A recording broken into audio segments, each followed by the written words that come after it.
Welcome to the PGSS debates. This is being filmed. Hi, YouTube. You actually pay attention. It's great. So, because the candidate who should be Skyping is not yet available, we're going to start with the referendum committees. We have somebody from WUSC and somebody from the Legal Information Clinic of McGill, if I'm doing it properly, because I've called it every other name except its own name. So I'll invite them to come up and speak. They have 2 minutes to do an introduction speech. We'll do referendums, then we'll move on to candidates. Then we'll invite everybody to ask questions. We don't have our candidates. We do have our candidates for the lightning round, so that should be very fun. I have a couple questions that were sent in online, and then closing speeches. So if you can pay attention or pretend to pay attention, that would be great. So without further ado, would WUSC like to come up and speak first? That's okay. Find my plots. Let's see, the 2 minutes whenever you're ready. Hi everybody, my name is Suzette. I'm a grad student. I study neuroscience at McGill. I'm also a member of WUSC local committee. WUSC is a Canadian NGO that runs a student refugee program across many Canadian universities. This program collects levy from students and universities and sponsors refugees who have graduated high school in a refugee camp. And they get sponsorship to come and study at Canadian universities. At McGill, we've been doing this since 1986. This was started in the 70s in Canada to sponsor Vietnamese refugees. At McGill, we've been getting students 1 or 2 years. Except since 2011, we've been regularly sponsoring 2 students every year. The levy is 50 cents as of now. It's called WUSC, and in Minerva you can check. And this has not been indexed to inflation or increased since 1986. This levy is not enough to sponsor even 1 student now. We're sponsoring 2 because of the endowment we've been collecting in active years. So we're proposing to increase this levy to $2 per semester per student, as opposed to 0.5, 50 cents. And this will enable us to sponsor 3 students as of next year. Now that is really important because we're all aware of the refugee crisis right now. And this year McGill has pledged to sponsor 4 additional students besides the 2 regular. So this fall we're having 6 students, 4 of them will be Syrians. But this is not sustainable. McGill hasn't said anything about next year. So for next year, we hope to sponsor 3 students by passing this referendum. So I encourage everyone to vote yes, and please spread the word because this is in both undergraduate and graduate cohorts. They come to our campus, and and in grad cohort, I'm the only one volunteering and campaigning for this. So if you want to help, feel free to join me, or tell your friends, tell your students, tell your colleagues in the lab, and please spread the word. Thank you. Thanks. Sorry.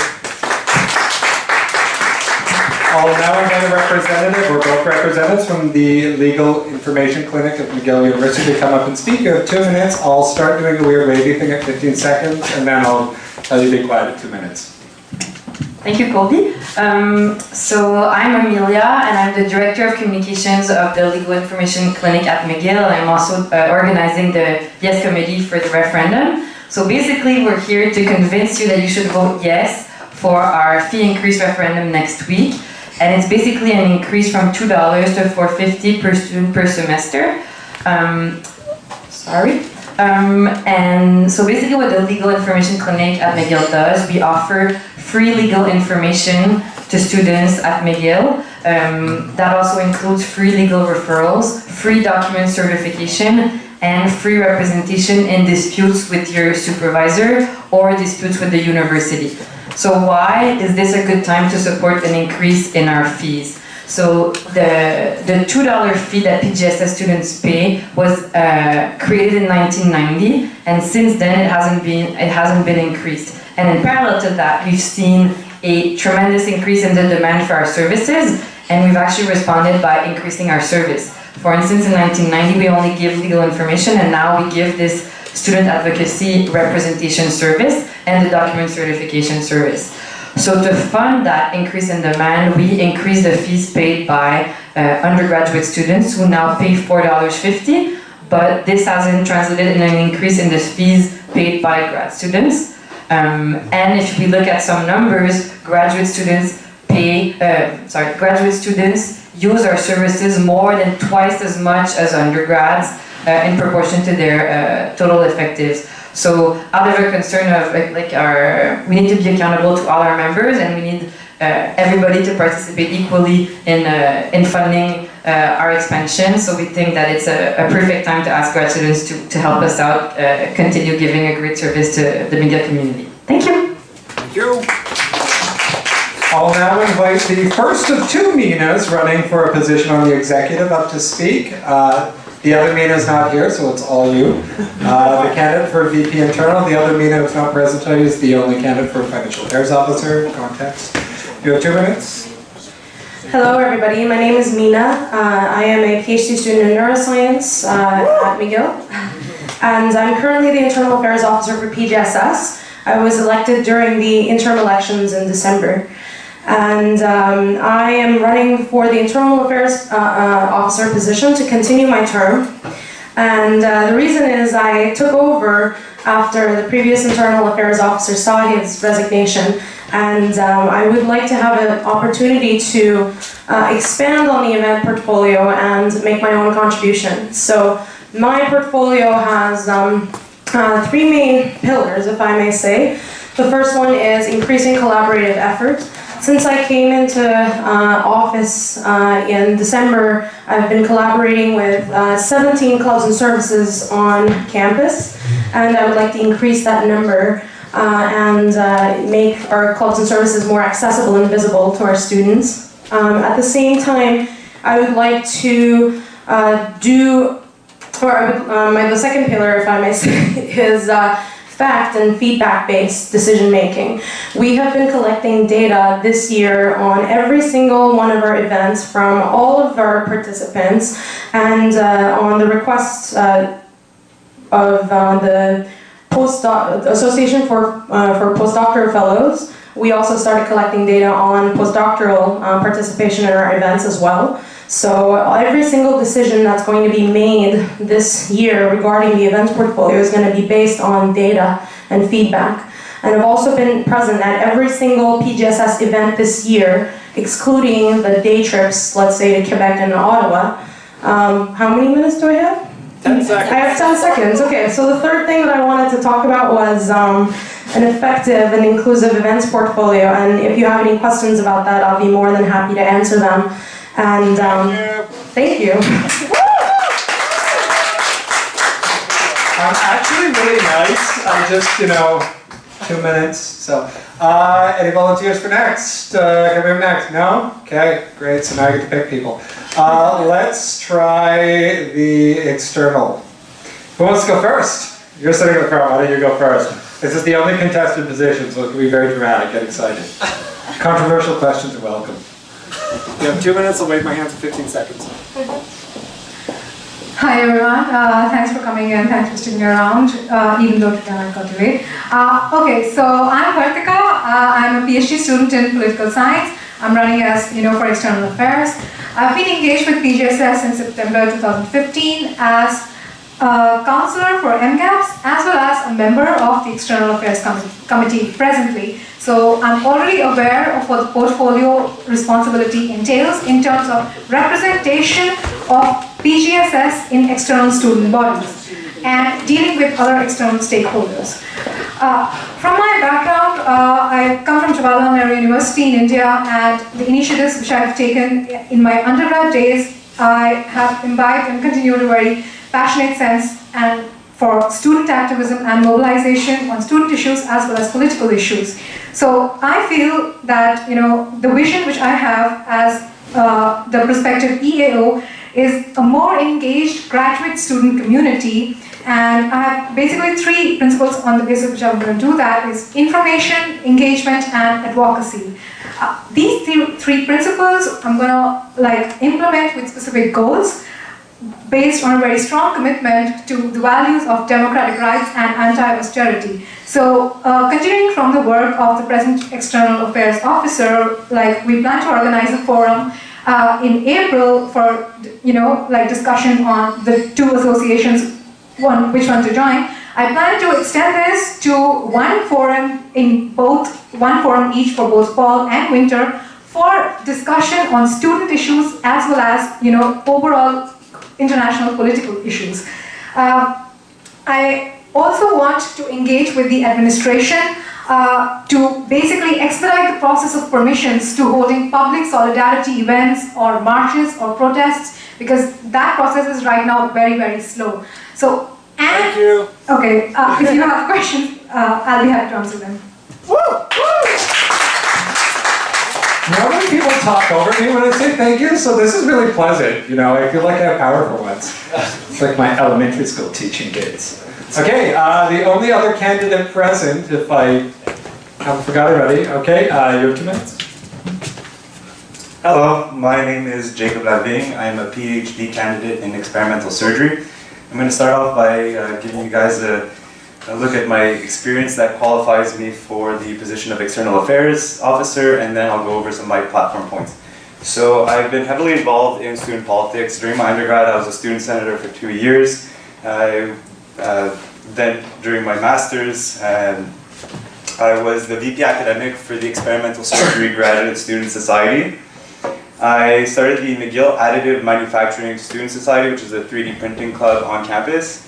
And we actually brought this to Concordia, and it's now the Concordia Additive Manufacturing Student Society. And we want to create the alliance of additive manufacturing student societies to advocate to the government for an increase in funding of this technology, research of this technology. So I was also a PGSS representative to the Quartier d'Innovation student work group and a couple university committees.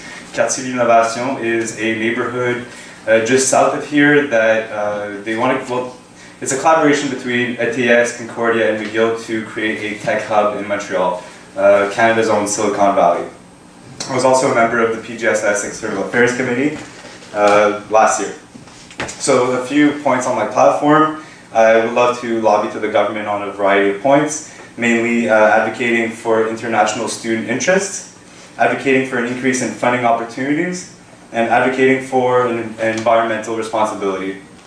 Secondly, professional development, the development of professional, I want to create the professional development opportunities, by advertising internship opportunities, promoting the use of business development services, and encourage finally, I want to encourage student involvement in the community by creating a PGSS grant to acknowledge the hard work of people in the community. And lastly, there are a few equity campaigns I would like to support.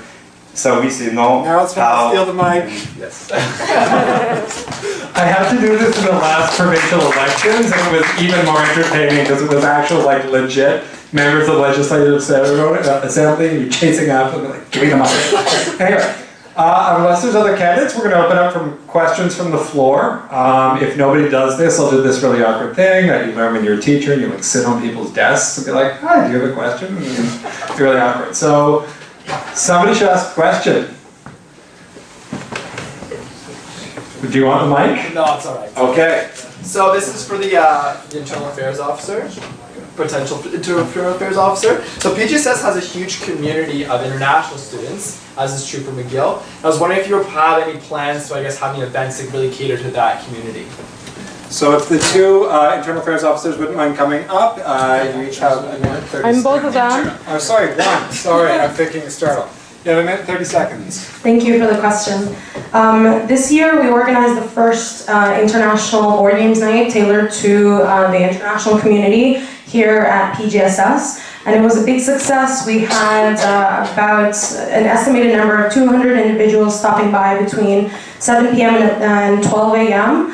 To that event, and that event cost us nothing to organize, and it was a big success. Another event, and it has been requested that we repeat this event next year and perhaps make it on an annual or a semesterly basis. Another event for this year or the upcoming mandate would be language exchange. We've never had a language exchange at PGSS, and we have a bar and restaurant, and it would be great to host a language exchange here and welcome all of the members of our community that are multilingual, multicultural, and create a platform for all of them to communicate and share their interests. Thank you. Thank you. Okay, so I have, somebody does, hooray! Do you want the mic or? Okay, sure, there you go. Is there a time limit? To ask the question, if you annoy me, I'll stop. This this is a question for the external affairs candidates. Recently, there was an event at Jawaharlal Nehru University in New Delhi, India, where the president of the student union was arrested for speaking in sedition charges. He was giving a speech, and this picked up a lot of momentum in India and other parts of the world as well, because there was complete violation of freedom of speech, in my opinion. And I was expecting student unions in Canada to make a statement, and I was hoping PGSS or someone would make a statement. If I was an external affairs exec, I would have definitely made a statement. So I don't know the constitution or the platform of PGSS to do such a thing. So as an external exec, what would you do? Vertika, would you like to speak first and maybe grab the mic and get into the camera so we can see your wonderful face and hear your wonderful speech? Thank you so much, very much for that question. So, being an alumni of Jawaharlal Nehru University, we did start I did start with some of my friends an independent petition here, which has got 50 signatures up till now from McGill University students, faculty, and staff as well as alumni. We also did an international solidarity event on March 2nd. We couldn't get much turnout because it was the reading week, but depending on all those constraints, and I was doing it as an individual capacity, not in any official capacity, we still managed to pull through that solidarity event with some good discussion on that. So I'm also going to submit a motion to endorse that petition by PGSS this week. So it's hopefully council will take it up in the upcoming council. So this is like an issue which I really feel about, is the academic freedom of speech and expression. And as if I'm elected as the external, I'm not going to take up only the issue in India, because I come from there. I see related issues in Turkey and in other parts of the world. And this is my main issue, to get momentum on international issues which are related to students and which bring students together. So thank you very much for that. 15 seconds to keep going. Oh, okay. Sorry. That's 5 seconds. Okay, I think I'm Full disclaimer, the wave or the shaking hand means 15 seconds. I'm going to capitalize on this moment to replace the battery in this. I really don't need the mic. Okay, well. You guys hear me? Yep. The camera needs to hear you. Great. Well, talk loud. Oh, it's recording, isn't it? So as Vertika mentioned, what's happening at JNU is bigger than just at JNU. It's happening at a lot of places in the world. And as the PGSS External Affairs Officer, if I see an injustice that a lot of other students believe is a priority, then absolutely we should rally and be for the cause. I really don't like this. Sorry. Fine. Thank you. No, thank you. And if we can get a good group amount of people together and increase awareness about this issue that is, again, bigger than just at JNU, we definitely should and look into it and advocate for changes. Thank you. I'm going to take some internet questions that I got that I memorized and then made up new names. So Brenda K from Moose Jaw asked, that was really funny, I was really proud of that. Thanks for only laughing one person. For the Legal Information Clinic, what does your service offer? What's better about the Legal Information Clinic at McGill University than, say, an online service, a free online service, or another community group? So the advantage of the on-campus service. You have a minute, 30 seconds, I'll wait for 15. So there are some great online tools that, So there are some great online tools that give legal information, and we are the first ones to refer our clients to them. But what we offer to students is we offer an answer to their own question.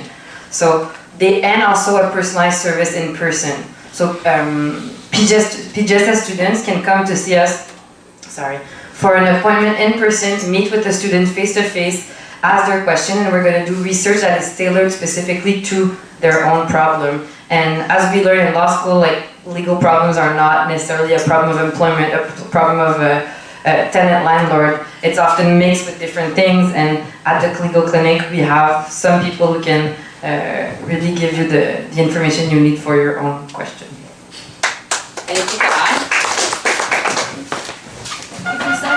You can also, sure, there was also a second part of the question over other community services that are not necessarily online, but community group legal clinics. All right. Go ahead, you have So, 50 seconds. I'll complete on those two questions. Something else that we offer beyond the legal information we provide is the student advocacy service, and there is no service that you can get for help within McGill online. You can find the McGill policies, but you won't have a legal service that can come with you at a meeting with your supervisor and try to mediate the problems you may be having and find a solution informally, or even guide you and represent you throughout the grievance process. So that's really a service that is extremely beneficial to students at McGill.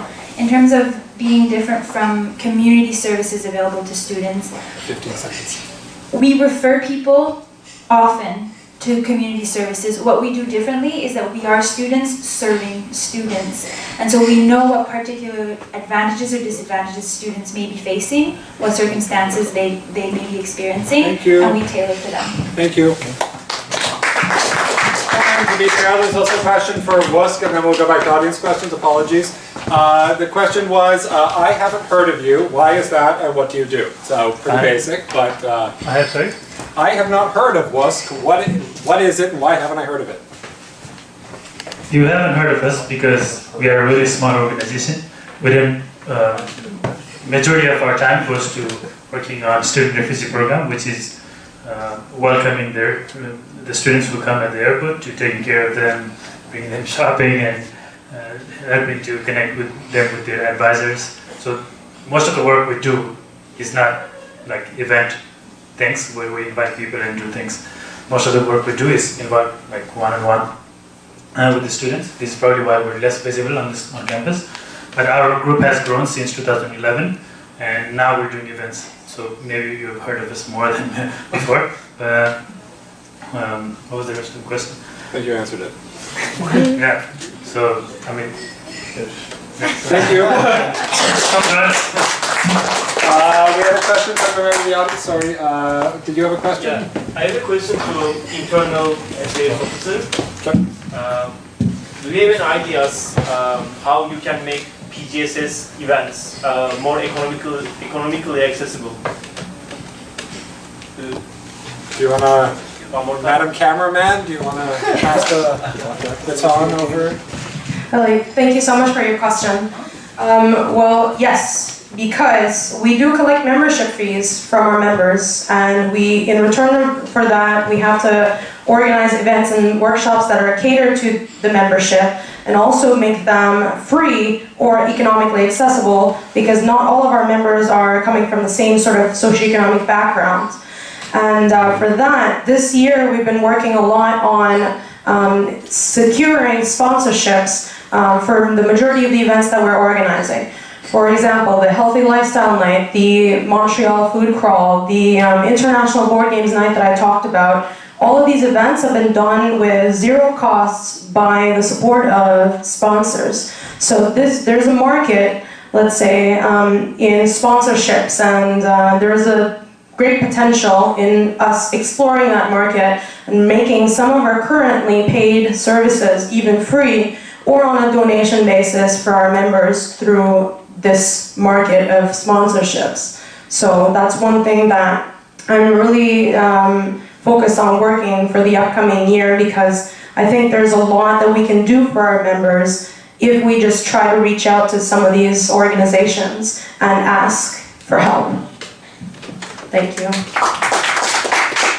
Another question from the audience? Sorry, I believe Yanni was next. Yanni? Yeah, to the external affair candidates. So in the external affair committee, you deal with all organization, and it's a mix of English and French. Just a quick question: how comfortable are you in like spoken and written French?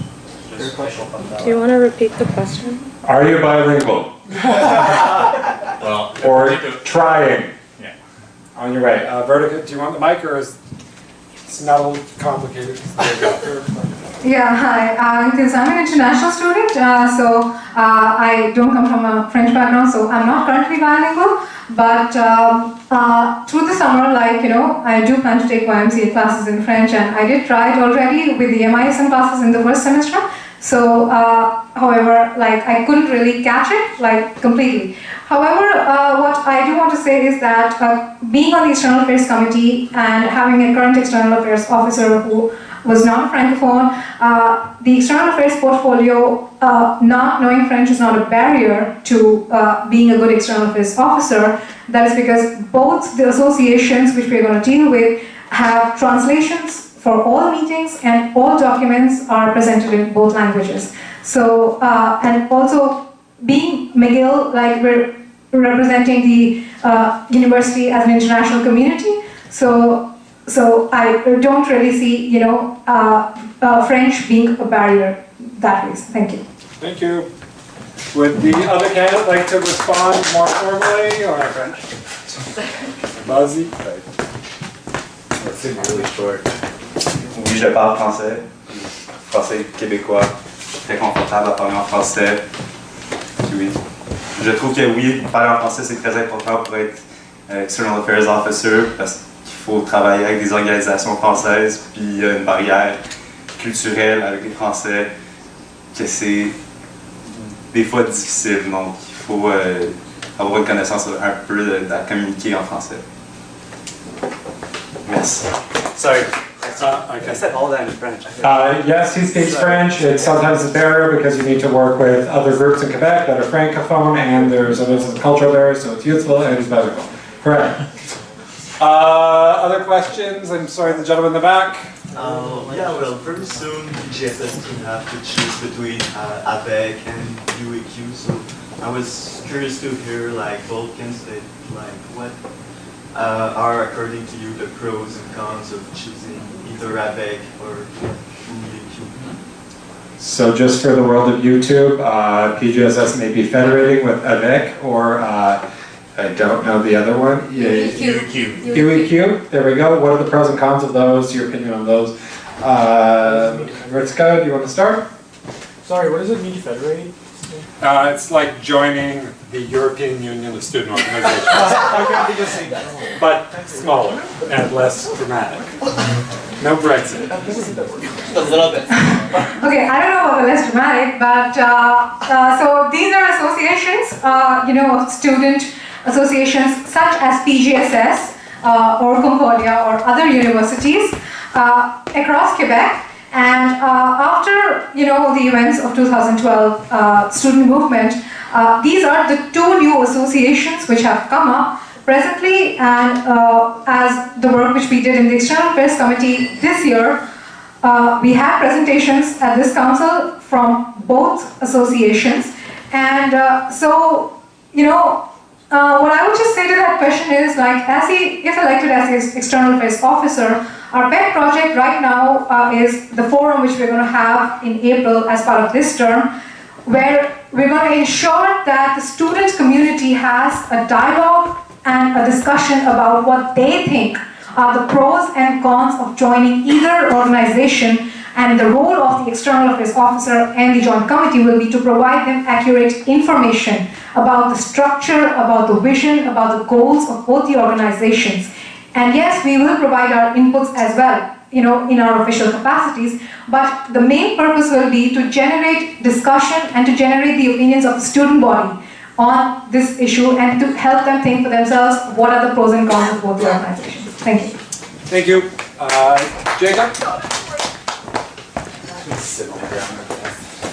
Your start. Whenever you're ready. So the only thing I'm going to say about AVEC or UEQ is that I am comfortable going into discussions about McGill students' interests with whoever is going to listen to them. Now, which association or which federation we would join is up to the students. I will present the pros and cons once they have been made available and enough has been researched, and it's up to a referendum question. It's not up to the VP External to make that decision. I can't take sides. But one thing that I can say is that I am open to creating a dialogue with whoever is willing to listen. Yeah, so thank you. Thank you. Do we have any more questions from the audience? Okay, so you know what? The Legal Information Clinic wants to leave, so why don't we let them do closing speeches and go back to questions if everybody's okay with that?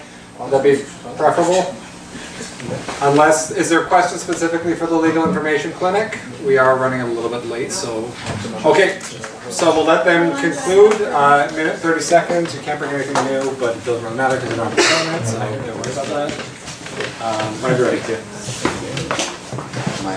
So all in all, one thing to remember is that the services that we offer at the Legal Information Clinic are tailored to students' needs. And what we are asking in raising our fee is to represent the increased use that graduate students make of our services and also the increased available services that we provide. There's been a lot of change since 1990 and we are only seeking to continue offering the same level of services to graduate students that we've been doing thus far, and we need this increased funding to be able to do that.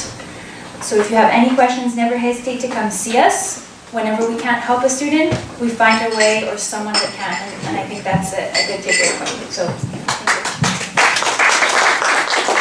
Thank you very much for staying. Okay, so we'll move back into questions. WUSC is okay to stay a little bit? Yep. Great. So, any questions from the audience for candidates or the WUSC campaign? Sorry, you're next, I promise. Go ahead. Right. I've got a question for the externals. It seems to be a busy night for the externals tonight, but that's all part of campaigning. So recently, earlier this evening, a question was brought up regarding an incident in India and what the PGSS response or a statement to that would be, which seems like which is a very noble thing to do. This question sort of piggybacks on that. My question is it within the mandate of the PGSS to make statements on behalf of the student population here?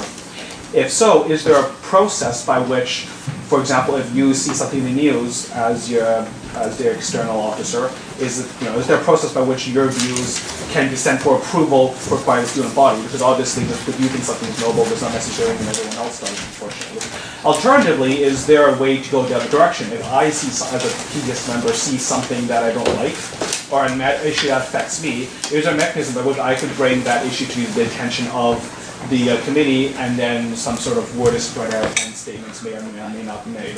Could you just comment on that rather complicated issue? So the candidates, you can talk about what you want to do on this, but I'd also, you can always contact PGSS for anything in place at the moment. So can we boil down the question a bit? Yeah, well. So if I can summarize process, if PGSS doesn't have the right to take stances on various social issues, and what would the process for bringing forward a social issue to be to the PGSS? Is that the substance of your question? Sure. Yeah. Great. We can add more as we go on. If we're okay keeping the order, we'll have Vertika start. Great. Minute, 30 seconds.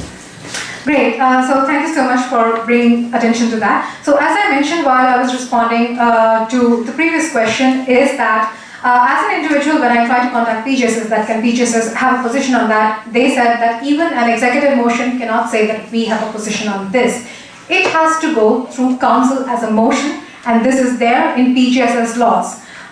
So if council supports, and approves of something as a motion, and anybody wants to contest that, they are free to propose a referendum. Similar to something happened with the SSMU right now on the issue of the, BDS, on the supporting BDS. The SSMU assembly passed the BDS motion, however, someone contested that and there was a referendum question, and in the referendum by a marginal vote, BDS was defeated. So as the external affairs officer, it would not be my prerogative to take political positions without having them go through council.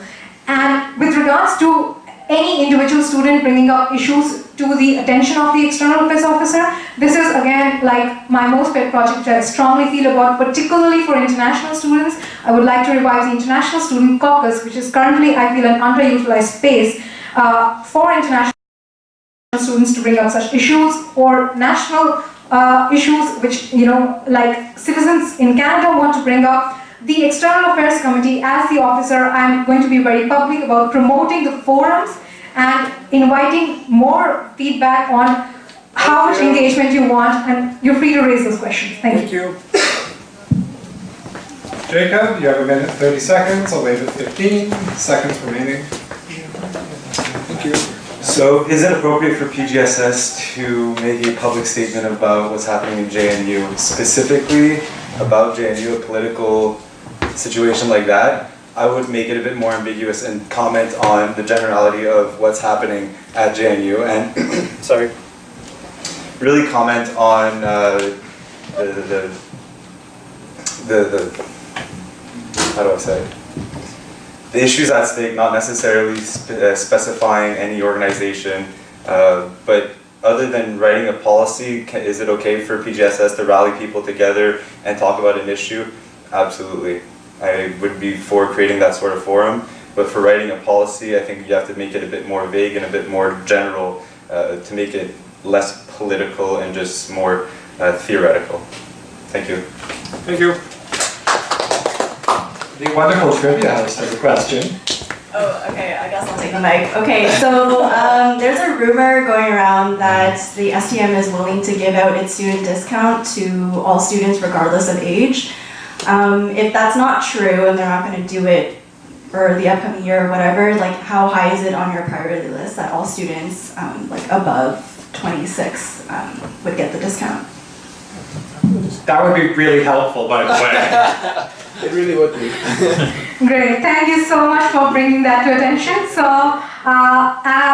the PGSS already, like supported a motion by CREM, which said that, the age discriminatory law should go. I don't think that rumor is true. So my agenda as the External Affairs, if elected, would be that as student issues, which I see right now, STM is going to be one of the most highest priorities for advocacy, lobbying, and if necessary, even public action. And I invite the feedback of student community on what kind of action they want. But being myself 26 and knowing that many graduate students are above the age of 25, I really feel it is extremely discriminatory, and whichever association PGSS ends up joining, like as the PGSS External Affairs Officer, I will make sure that this issue is brought on high priority of the associations. Thank you. Jacob. Thank you.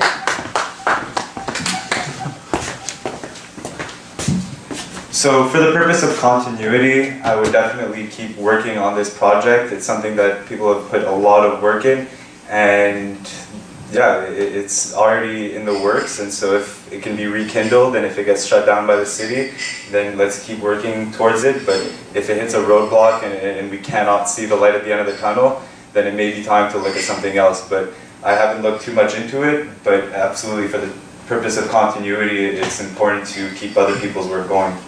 Thank you. Thank you.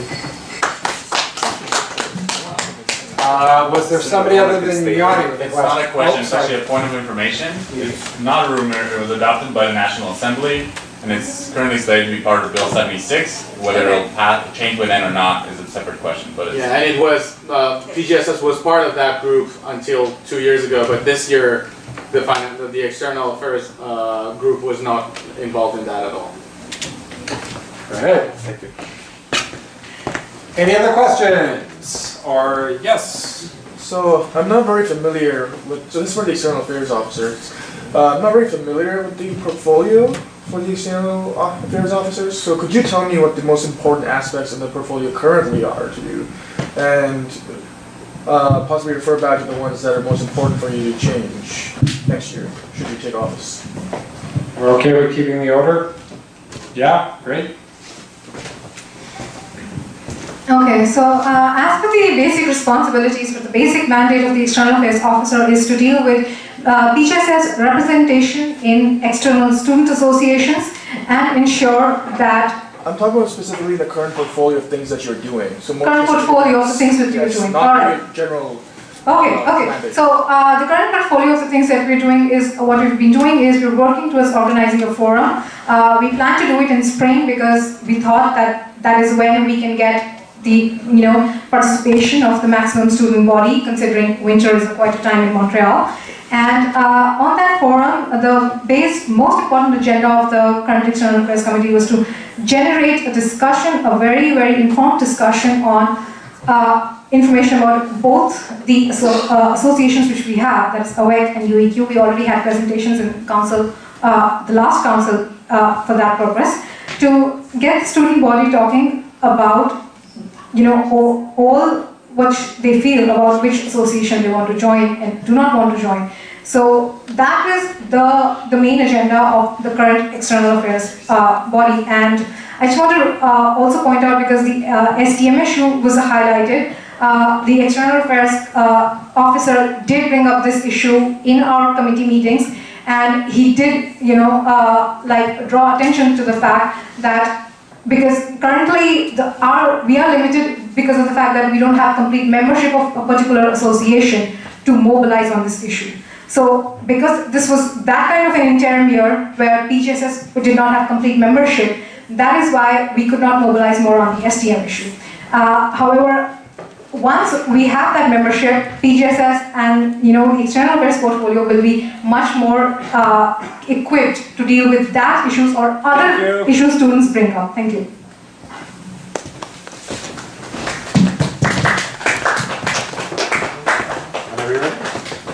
I'm not going to repeat what you just said.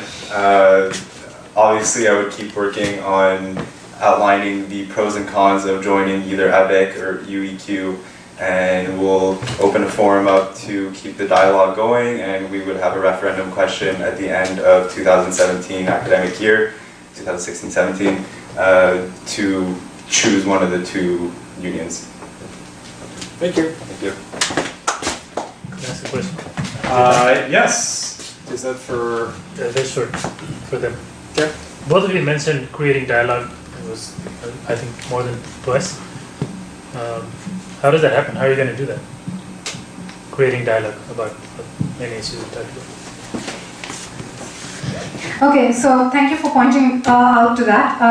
So I myself, when I tried to mobilize for the JNU discussion meeting and the solidarity event, but because I was doing that in my individual capacity, I did face a lot of problem in generating graduate student interest in these issues. However, if I feel that the external affairs officer is much more involved in talking to council, or much more involved in communicating via email, and being there, for instance, like collaboration is one of my most important things. For instance, the Internal Affairs Committee organizes so many events, which as the External Affairs Officer, I'm going to hang out there and talk to students and tell them more about the External Affairs Committee and the fact that, because my vision is that the graduate student community needs to be involved on student issues as well as political issues. Now, I know the problem is that the graduate students have a lot of time constraints, and I respect that. I greatly respect that myself. I have faced that myself. But despite that, whatever time graduate students can take out, it is also about prioritizing. And my vision is, that the McGill student community should be a voice to reckon with, and therefore, I'm going to use social media, first of all, listservs, which the PGSS exec has access to, communication through council, to really encourage the McGill student community to come and participate in the forums we organize and give feedback. Thank you. Thank you. Jacob? So the biggest and the best opportunity to create a dialogue is in your External Affairs Committee, and that then branches off into the public. That would be through social media, through websites, through emails, but most importantly, through face-to-face communication and just getting the word out. You could have then forum events where you would get together and have a bit larger audience than just the External Affairs Committee, just to hear what other people have to say face-to-face. And I really think that face-to-face communication is the best for this sort of thing. I'm very social, and I'm able to go and speak to people about these very important issues. Thank you. Thank you. We'll take one last question from this gentleman, and then we'll wrap I up. think it's just it's a rebuttal question to what he just said. It's just a rebuttal question. Yeah. Sorry? So he just said that he would make dialogue much more face-to-face, but when you do that face-to-face, I think it would take a larger portion of time. I mean, even you have to do your work, right? So doesn't that sound ambiguous to you? It's still something that I would do. Do I spend a lot of time working? Do I not have a life? Yes. No one reads emails anyways. I think that's the I think it's the best way to communicate, and it can go exponential from there. When you speak to one person and you inspire them, it can spread out to 10 other people. And it would not maybe be the most efficient way, but to inspire, I think face-to-face communication is the best, and it can then be supported by other means of communication, whether it be an email, a website with more information. But face-to-face communication, I think, is one of the best ways. Maybe not to the greater audience at McGill, but to those that have a lot of involvement with PGSS. They're everywhere in Thompson House. Just going around and speaking to people, collecting nomination signatures. People are very open to speaking to people at PGS at Thompson House. And I easily hit 50 nominations and 50 people, and 50 people is a good number. So that was 2-3 hours, not even. Thank you. I got time. If Vertika, if you want a chance to respond to that, you are entitled to 45 seconds for follow-up questions like that. And then we'll move into closing speeches. So this is only 45 seconds. Okay. So I would just like perhaps reiterate what I already said, that which are the exact forums I'm going to use for encouraging such communication is like collaboration is on my high priority list, and collaborating with the internal affairs officer and the events which they do is one of the biggest platforms, because the internal affairs events draws the biggest crowds from the PGSS community. So those would be the platforms which I would use to, start a dialogue amongst interested students, like I'll be around there talking to them, and things like that, yeah. Thank you. Okay, so now we'll move into closing speeches. Mina, would you like to give a closing speech? Anything said up until this point, nothing new can be introduced in closing speeches pertaining to the other candidate, yada yada yada, you already know that, just friendly reminder. Minute, 30 seconds, I'll wait at 15 remaining. Thank you so much. So my name is Mina, I'm the current Internal Affairs Officer. I'm running to renew my candidacy, my position as Internal Affairs Officer. There are 3 main pillars to my candidacy this year. It is fact and feedback-based decision-making, increasing collaborative efforts among student clubs and services on campus, and inclusivity of all of the events that we organize. I'm going to try to categorize some new initiatives under certain categories falling into equity and diversity, environment, family care, those kinds of things that I didn't have a chance to mention. So if you want to learn more about me, you can email me at internal.pgss@mail.mcgill.ca.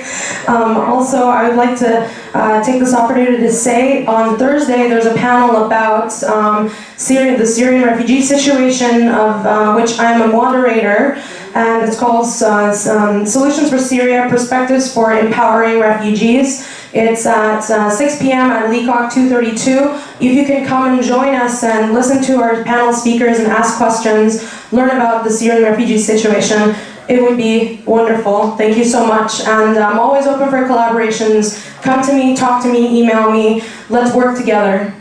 Thank you. It was pointed out to me that we didn't do the lightning round, so we'll let closing speeches happen. If you two want to do it after, we can do it for YouTube's sake, because we are super over time. So we'll decide after informally, but we'll do closing speeches anyway. Vertika, if you want to start, you have a minute, 30 seconds. Yeah, and then we can do an exceptional for YouTube.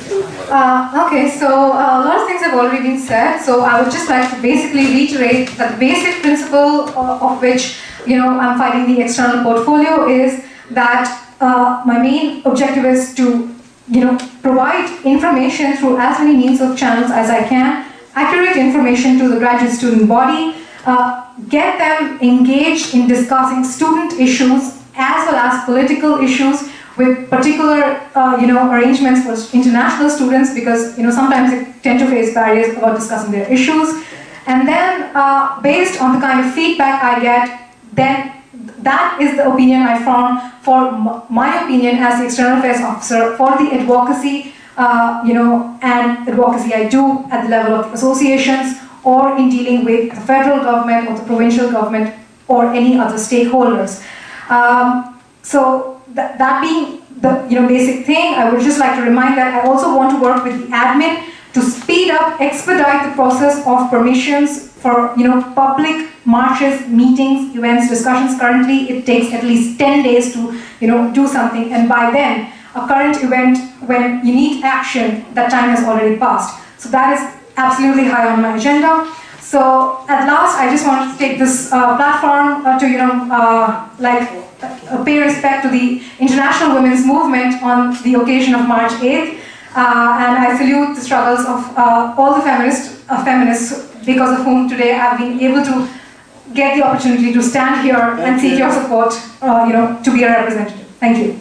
So for the record, I was planning on closing by wishing a happy International Women's Day, so thanks for stealing my line.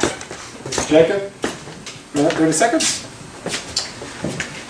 So I've said a lot about my experience, and I just want to highlight my interest for entrepreneurship, and that's not focusing on for-profit entrepreneurship. I'm very interested in social entrepreneurship, and at PGSS and at a lot of universities there's an issue with getting students involved on campus, and one solution to that is increasing social responsibility. And I think that if we were to give students the tools they need to get more involved on campus and in the community, they would have an improved sense of social responsibility. And if we're to acknowledge these projects, acknowledge the hard work McGill students put into improving their community, I think that it would really increase the amount of projects done, the turnout to protests and gatherings. And so I really like to focus on social entrepreneurship and increasing social responsibility, because that is really it's a solution to a lot of the problems that we're having. Thank you. For sure. Did you do a closing speech? No. Okay, great. Sorry. Go with that. 30 seconds. Again, just want to repeat that this is a student refugee program, the levy that funds student refugee program. It's a very simple thing, so it doesn't take long. The money is being used to sponsor refugees who have graduated high school in a refugee camp. The money is running out. The refugee crisis is even getting bigger, and we need to increase this levy, which is why we're running a referendum. Please vote yes. This is our project, all of us, so we cannot let this collapse. So let's vote yes, increase the levy to $2, and we can sponsor 3 students from next year. If you have any questions, please contact me. My email address is sujaya.neupane@mail.mcgill.ca. And we have a Facebook group, WUSC McGill. You can contact us there. I also encourage people who are interested in our work to come and join us for helping in the campaign, or even after the referendum, you can join our club and get involved, because we're very short on volunteers, which is why you don't know us. So yeah, thanks. So thank you again to all the camps for coming out. If anybody in the wonderful world of YouTube or here wants contact information, you can always email me, elections.pgss@mail.mcgill.ca, or any of the PGSS support staff who will hook you up with that. The Sec Gen has something to add. Please don't email the elections PGSS listserv. Yeah, I'm not that. So elections.pgss@mail.mcgill.ca. And with that said, we will have an exceptional lightning round after, and Wait, 17. Which one? The other thing is, I really want to thank the candidates who came out tonight, because it's a really huge deal that you made the time and the effort to come tonight and to be a part of this democratic process and actually show everybody at PGSS why you are worthy and willing candidates for these positions. So kudos to you. Thank you very much. So with that said, the candidates who didn't make it have sent in proxy statements, which I will be reading in my sultry voice to YouTube, but if people don't want to stay for that, now is a wonderful chance to leave without being embarrassed. We also will do the do you want to do the lightning round? You have 30 seconds to decide while I go check how the camera's doing. So again, people, you can stay for it. If you don't have to stay, this is exceptional to the debate, so thank you. I really don't mind doing it. Same here, but I think most of what we wanted to say has been said. Yeah. If you have a specific question, Hi, I'm going to be reading the proxy statement. So some of our candidates were unable to be here tonight. They were away at various research projects. So they have provided the statement. So first is Nicholas Dunn, the candidate for the Academic Affairs Officer. We'll imagine I am him. I'm completing my first year in the doctoral program in philosophy. Prior to coming to McGill, I completed a master's in philosophy at Simon Fraser University. As Academic Affairs Officer, I will hold the university to its various commitments and promises to graduate students by lobbying for the interests of PGSS members at the Senate and its subcommittees, as well as in meetings with Principal Fortier and the Dean of Graduate Studies, Josephine. I don't know how to pronounce your last name. There we are. One of my many aims is to sustainably increase workspaces for graduate students. Space continues to be limited on campus. For example, PhD space amounts to 36 desks in the Redpath Hall. Currently, no graduate student workspace can be used for meetings, whether group meetings, one-on-one tutorial sessions, or office hours. What's more, the lockable space is currently limited to lockable desk drawers. Group study spaces can be requested, yet graduate students are given no priority over undergraduates. My plan is to lobby the university to create more workspaces for graduate students in the McLennan Library by supporting their plan to remove books from the shelves that have not been checked out in over 10 years, which is approximately 40% of the library. These will be stored in the basement to be accessed by a robotic retrieval system. How the space used will be of great importance. Since students are among the primary stakeholders at this institution, it is essential that they take their rightful place within its governmental structure. History has shown us that the best way to create high-quality programs, curricula, and services is to have students join the discussion. As such, it is a shame that so many committees are underutilized, with little to no membership. To remediate this situation, I will advertise more for the various positions by multiplying the opportunities to meet with members, and I will implement a reporting structure to ensure that PGSS is able to get the work done in those committees. As always, graduate supervision and graduate funding remains a pressing issue.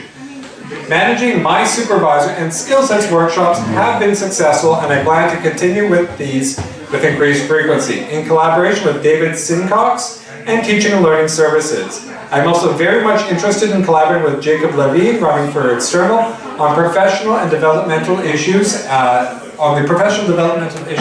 he intends to create. I apologize for not being here tonight to answer your questions, but I had a prior commitment.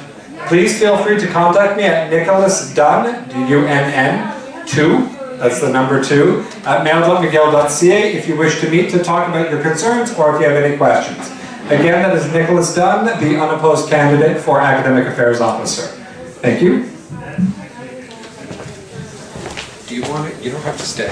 Oh, are you sure? Yeah, that's Okay. fine. I mean, I have 3 more. Okay, all right. Jenna, cut this out. Okay, let's see. Thank you.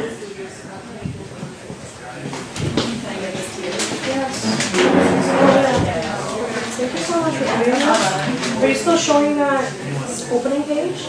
I have 2 versions. Okay. I will be reading the state proxy statement from the candidate Mina Moradi, candidate for Financial Affairs Officer. Hello everyone. I apologize for not being present for tonight's debate, but I have a major presentation tomorrow. I can't wait for it to be done so I can finally focus on this campaign.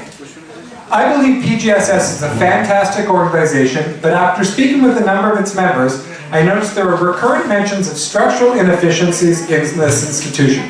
Those involved are known to pour their heart and souls into this organization, but the system fails all too often. They invest a lot of time and frequently get unsatisfactory results. Human resources and wasteful spending are frequently cited as the main cause for concern. Given that our staff are our most valuable asset, it is key to restructure PGSS to give them a working environment and the resources necessary they need to provide you with a high quality events and services, and as many as possible.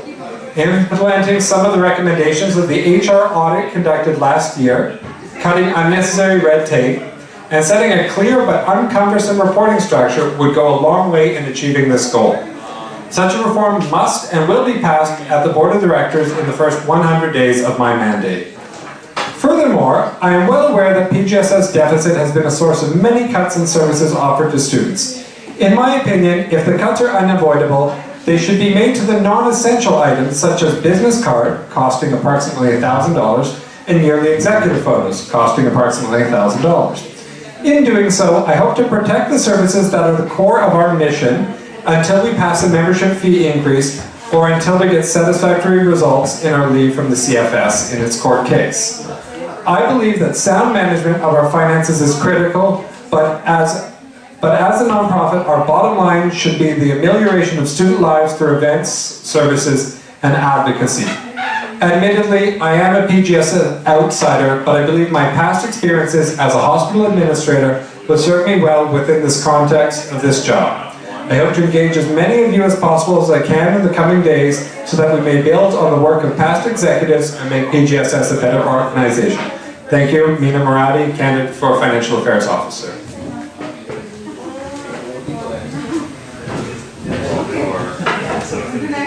Jenna, cut this out, please. I will now be reading the statement for Victor Frankel, unopposed candidate for Secretary General of the PGSS. My name is Victor Frankel, PGSS candidate in the Department of Biology. I have served that department as PGSS rep before serving the Society as Co-Environment Commissioner. It has been my pleasure and privilege to serve the Society in this capacity, and I would like to continue to serve it as Secretary General. This new position will allow me to engage broadly with McGill's student societies and governance bodies, the Academic Senate, and the Board of Governors. In this position, I will advocate and advance the academic and ethical mission of our university by embracing our role and responsibility in Canada as a top center of learning leadership to the local and international community. More importantly, I see the role as Secretary General as a facilitator for engagement of postgraduate students to serve our society, our university, and our community. My position of Environment Commissioner has allowed me to serve the Society in different ways, demonstrating my commitment and capacity for both service inside and outside the PGSS. Along with my Environment Co-Commissioner, I am an active committee member. Along with my Environment Co-Commissioner and an active committee, we have been able to provide continuity to existing sustainability initiatives at the PGSS, including promoting sustainability through networking and public outreach in our monthly Green Drinks events, institutionalizing recommendations from the 5-year plan for Thompson House, and advancing educational opportunities. We're reading the state proxy statement from the candidate Mina Moradi, candidate for Financial Affairs Officer.